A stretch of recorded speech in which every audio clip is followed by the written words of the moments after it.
Ash Ketchum has been the main protagonist of the Pokemon series for 23 years.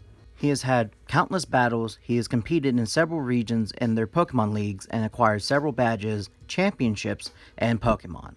Or one question has to be asked, is Ash Ketchum truly the best that ever was? Hello everyone, welcome back, this is Rynhxe and welcome to another edition of Talking Pokemon. In this video, we're going to be talking about Ash Ketchum and his battle history throughout the whole Pokemon series. Before we get started, I want to clarify on a word called kayfabe, which is used in wrestling. We're going to take the work in the anime as if they were real, as in, like, say, we all know the writers are the ones who predict Ash's outcome in the entire thing. So with that out of the way, let's get right into it. Let's start at the very beginning, in the Kanto region, in the Indigo Plateau series. Let's go ahead and say that Ash was not a good trainer from the start and finish of this particular series. He had a strong Charizard that never listened to him, and also his Pikachu was like that for an episode, and then that became his best Pokemon. But in terms of his battles, excluding one where he faced off against Blaine, and technically Charizard was the one who was doing more of the fighting rather than Ash controlling Charizard, all of his matches weren't very memorable because he either won by luck or by pity of the other trainer, and also he's very lazy. Like, he could never train with his Pokemon, and if he would have trained his Pokemon even further, he actually would have, I don't know if he would have won the entire Indigo Plateau, but he would have been placed higher than top 16. But in terms of the Indigo Plateau or anything in the first part of the series, there wasn't really any memorable matches. But we can kind of move on from there, but Ash does get better from here on out, well, excluding one region. Next up, we head to the Orange Islands. With these episodes, I don't really like remembering them. They were kind of with me. There wasn't really anything memorable.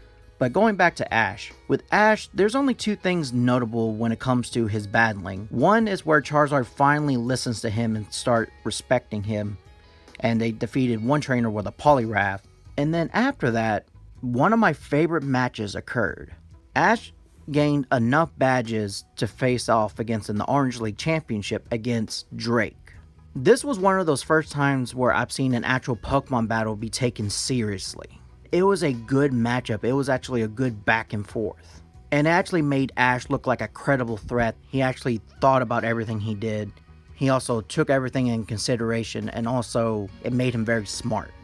He was an idiot throughout the whole series, but this was the one time where I saw him, okay, he wasn't dumb. If only he would have applied that energy to his Indigo Plateau run, he actually would have probably either won the whole thing or placed very highly in the rankings. He almost beat Drake at the point where the only Pokemon he had was one lap, and everyone was very surprised that this outsider, this newcomer, comes in and almost defeating our champion, and then it took Drake's very last Pokemon to turn the tides back. And then Pikachu comes back very weakened and defeats that Dragonite. And we're going to keep a tally with Pikachu just decimating a Pokemon you wouldn't even think about it can take on. Because of that, Ash actually won the Orange League, and he won a championship. So it makes you think, is Ash at the peak of him becoming a Pokemon Master? Has he reached at that level yet? No, not at all. Gary returns and him and Ash have a one-on-one battle. Remember Pikachu defeating a Dragonite episodes prior to this. Keep that in mind. Pikachu lost to an Eevee. And I understood what the writers were going for this is to show that even though Ash won a championship, he defeated a champion. That doesn't mean he's the very best. And that's very good to teach kids that, or teach anyone, that you're not the best, that you can always be defeated by somebody better than you, and it's okay to get stronger from there. Ash losing to Gary motivated him to go to Johto and pretty much follow Gary's footsteps. And in terms of battling, this one was kind of on and off, where he had some good battles and then some were decent. We jump all the way through the Silver Conference where Ash actually took on Gary, and this is another personal favorite of mine, where the two actually clashed and Ash actually defeated Gary, his longtime rival, and he was able to overcome him and even surpassing him. But he didn't win the Silver Conference. He actually lost the very next match to Harrison and his Blaziken. and he used Charizard too. So after leaving Johto, he goes to Hoenn. This is where things start picking up. Before returning home, Ash stumbles upon Ho-Oh flying towards the Hoenn region, and from there he gets inspiration that he wants to travel to the Hoenn region. In my opinion, Hoenn is very underrated when it comes to terms of battling.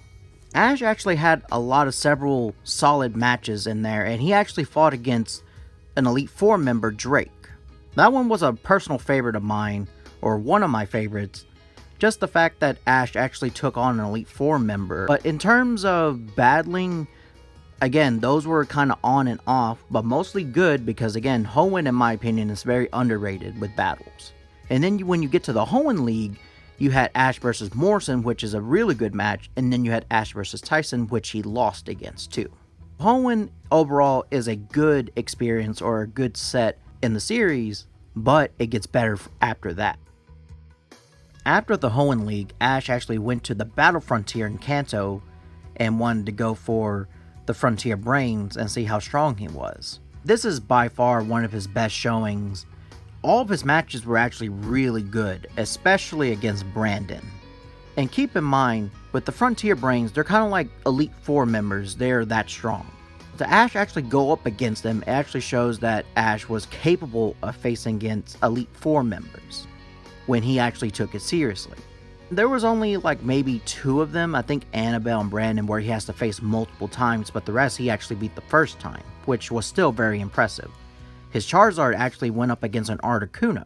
Once Ash defeated Brandon after the 3rd try, they actually offered him a position of becoming a Frontier Brain, which that is such a high honor. That is basically stating that you are worthy, that you are a good enough trainer, and we don't give Ash enough credit for that. A lot of us like to make fun of him for not choosing the right type of Pokemon, which we should. Sometimes we forget that Ash is a capable trainer if he actually applied himself.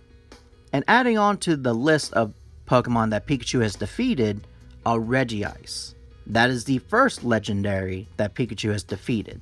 Ash rejected the offer of becoming a Frontier Brain, and he continued traveling and he returned home. Now, does that make him among the best? It should be talked about, but he's not there quite yet. Before returning home, Ash runs into Gary, who is working towards becoming a Pokemon professor, like his grandfather. Gary caught an Electivire and the two actually have a battle. After winning the Battle Frontier and facing off against several trainers who are Elite Four caliber strength, you think Ash would win this fight. No, the Electivire actually defeated Pikachu with ease, and this actually motivates Ash to go into the Sinnoh region. It plays on to what I said earlier about their Johto encounter about Pikachu versus Eevee. Gary is kind of a stepping stone for Ash, that even though he's no longer his rival, he still is a presence towards Ash, that he motivates him to go even further, that even though not seeing him for a long time, Gary still had the upper hand. Ash actually travels to Sinnoh, and this is where Ash is on and off with me, because his battling is actually really good, but sometimes his battling can be questionable at best. Of course, his rival Paul adds on to that, because you're thinking Ash should be like this. Now, not like treating his Pokemon terribly. The thing about Paul is he actually trains with his Pokemon, and Ash does not. He barely trains, but Ash loves his Pokemon. With both of their willpower going through, they can accomplish and win matches. While Paul, he trains them, but he doesn't care for them. That's why Brock has stated that they're 2 sides of the same coin. They could become better trainers if they were embraced the other side of the coin. Ash, he had a lot of good matches in the Sinnoh region. There's 2 in mind that I want to talk about, and of course both of them are in the Pokemon League. The first one is him going against Paul the second time. And my only gripe with it in terms of kayfabe, Ash should have used different Pokemon than the ones that Paul knew. That would have kept Paul off his game, and Paul had to figure out quickly what strategy to use against his other Pokemon, because Paul was anticipating him using the same 6 Pokemon he did on their previous encounter. And Ash actually would have won fairly easy, or if not, at least keeping some Pokemon in reserve. Keep in mind, Ash is already a competent trainer. Ash has traveled along other regions and he has won multiple battles, has had a lot of high profile matches. If he would have used, maybe not Charizard, but used his other Pokemon like Muck, Snorlax, Tauros, other ones he had at that time, he actually would have fared better against Paul than their second encounter. But that match is still really good, especially with the Infernape storyline attached to it. Ash defeated Paul and actually advanced to the top 4. This is the match that everyone talks about. He goes up against Tobias, the trainer with the Darkrai. You knew you're going up against a trainer who had a legendary. The choices Ash has made were not good. The Heracross was good, the Sceptile and Pikachu were good, but he should have chose something a bit better with the other 3 Pokemon. If Ash would have taken that battle a little bit more seriously, he actually would have won. And he actually would have won the whole Sinnoh League. Heracross actually did really good, but Darkrai ended up defeating him, defeated Gible, and defeated Torkoal. And then he used Sceptile, which Sceptile defeated Darkrai. This adds the list of Pokemon that Ash has that actually defeated a legendary and actually can go toe-to-toe with a legendary. And a lot of us overlook Sceptile, that this is one of his best Pokemon that should be in his final 6 of best team. First, Tobias had another legendary coming in the match, and it was a Latios, who defeated Sceptile and Swellow. You had Pikachu against Latios, and they both tied. This adds another checkmark to Pikachu of him going up against a legendary Pokemon. Ash loses against Tobias, and then Tobias wins the Sinnoh League, which Ash would have easily have won if he would have taken that battle seriously, brought his best Pokemon against Tobias, because the final 2 Tobias wins with ease. And also, we don't give Ash enough credit that he was the only one in that Sinnoh League to knock out his Darkrai, let alone his Latios. Granted, it was a tie, it was still a knockout. That still shows that Ash is a very competent trainer. If he applies himself a bit more, he could actually win a lot more matches and a lot more championships, because his love and dedication to his Pokemon is unmatched. But apply that with actual training with your Pokemon, then that's an unstoppable force. After the Sinnoh League, he goes to Unova. I'm going to be very honest with you, I'm skipping Unova, and I know that doesn't sound right that I'm explaining all of Ash's battle history, but Unova was not good. It's kind of funny because Unova, in terms of the game, main series game of Black and White, and also the Pokemon roster in it, are among my favorite. The series, however, not so much. I think a lot of Pokemon fans feel the same way. It's because they made Ash look like a total idiot, and also this was where they restated that he is still 10 years old, even though the other series, it looked like he was growing up to, like at least in the Sinnoh League, he was going to be 14. No, they still reinstated that he was still 10 years old. Not only that, his Pikachu lost to a level 5 starter Pokemon, Snivy. Episodes prior, he defeated a Latios. Same Pikachu that defeated a Latios, that defeated a Regice, that defeated a Dragonite. Lost to a Snivy. Ash in the series had made a lot of questionable decisions. Like the one where he only brought 1 Pokemon and then he didn't even bother bringing 2 more Pokemon with him. I just had to click off from that. I was like, no, I'm not even critiquing this whole series. I'm sorry. They made Ash look like an idiot in this entire series. I did like how Charizard returned and actually stayed with him, but that's the only thing notable. Point in summary, Unova needs to be forgotten because I felt like they didn't apply a lot of things in that series, especially with Ash becoming a credible trainer in the Unova region. Kalos, however, in the X and Y series, this is Ash's best showing. I cannot stress this enough that Ash is at his very best in this series. First off, his team is really good. He has a Talonflame, Goodra, Greninja that has its own form, a Noivern, and a Hawlucha along with his Pikachu. Also, Ash was very mature in this series. He was a bit a goofball here and there, but Ash took his battling very seriously. And I was thinking very beginning like, maybe he can place high, and I was right. But before we get to the Kalos League, he had several good matches in his gym leader battles. Clement was a good battle. Wilfric was another good one.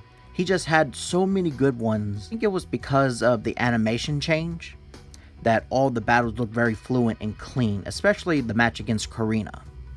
And now getting to the Kalos League, my favorite match so far is between Ash versus Sawyer. And to me, that was the true championship match. It was a battle of back and forth, and I thought Ash actually may lose to him because Sawyer was kind of like looking up to Ash, kind of like a mentor. But Ash actually defeated Sawyer in a stellar match. At that point, we're thinking he's going to win. He's going to win the championship. Ash lost to Alon, which again, that match was actually really good. And no shenanigans happened. They fought their hardest. Ash's Greninja lost to Charizard. I guess there's nothing wrong with it. You could have let him win this one, especially when he worked so hard, like in terms of kayfabe, that Ash has trained that entire X and Y series, that he was working towards that goal of being really good, and he was the best in that series. It's good that he placed top 2, and I guess it's supposed to show that it's okay that even though you work very hard, you're not going to accomplish that goal, and it's okay to keep trying.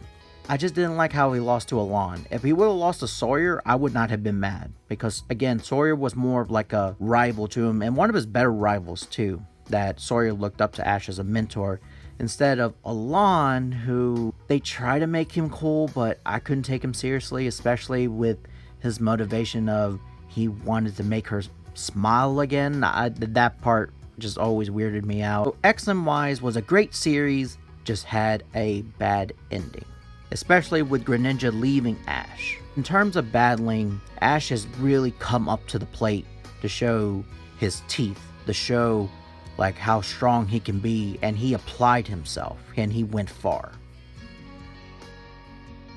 Up next is the Alola region. In this region, he had no gym battles. There was trials. Where he really shined was, again, it's always at the league is where Ash shines in battling. His match with Gladden was one of his best, and he actually won the entire Alola League. And again, he didn't really train his Pokemon all too well in that region as well, and he actually won the championship. And then his match against Professor Kukui is the best in the entire Alolan region series. And it solidified that Ash is a credible champion. Professor Kukui traveled among other regions, and he's acquired so many other Pokemon. You can tell by his team that he has traveled far and wide. And Ash defeating him, and also another checkmark to Pikachu defeating a legendary. He defeated Tapu Koko. Ash has come a very long way of, he actually has 2 championships under his belt, a Frontier Brain offer, and he has placed very highly in the Pokemon Leagues. Last part, we can't fully judge it right now because currently Pokemon Journeys is airing. It looks like it's going to air for about maybe another year or 2. So we don't know what Ash's full capabilities in this series. This is looking like some of his best in the series as well. He already has an all-star team already. The lineup is really good. He actually has a Dragonite. He has a Gengar. He has a Dragovich that he just caught. He has a Galarian Farfetch, and then his star of the team is a Lucario. With this team, it looks like Ash is going to become a great trainer in the series. I'm hoping he adds more to his collection. His battling is really good in the series, and the animation is really good, especially when he has a rematch with Karina, with Dragonite versus Mega Lucario, one of my favorites already. And I can't wait to see his match with Leon, the eventual match we're going to see. So with Pokemon Journeys currently airing, it looks good from here. I don't see it going down unless they pull some really bad shenanigans. I would like to do a review on the series. Whenever it's over, I'm going to analyze it, and I would like to talk about it. Ash is not the best just yet. He is one of the best. He had a rocky start at the beginning of the series, but he has actually gotten better over time. He had his highs, he had his lows, but Ash is a very competent trainer. That he's able to go toe-to-toe against champions, Elite Four members, high-profile trainers, And either he can come out on top or send a strong message that don't underestimate him. The only gripe I have with Ash is that he is still 10 years old. If they were to find a way to maybe correct that and say that he's actually older than what he is, then that would be fine. But I just don't like to think that all of this happened in the span of a year. You can't say that it's just a reincarnation or it's a multiverse type of ordeal, because they have stated in Pokemon Journeys in the second episode that he has actually competed against all those regions and actually won those championships and badges and so forth. The only thing we can do is just wait and see how Ash progresses in his battling from here on out. Who knows, maybe he will be the very best that no one ever was. And that's it. We're done talking about Pokemon. Let's wrap things up. Hit the notification bell to let you know when some more videos would come out. Also, like, subscribe, share, because that will help my channel grow. Also, there will be a handle in my description for my Twitter, Instagram, and Vero. Until next time, thank you for talking with me.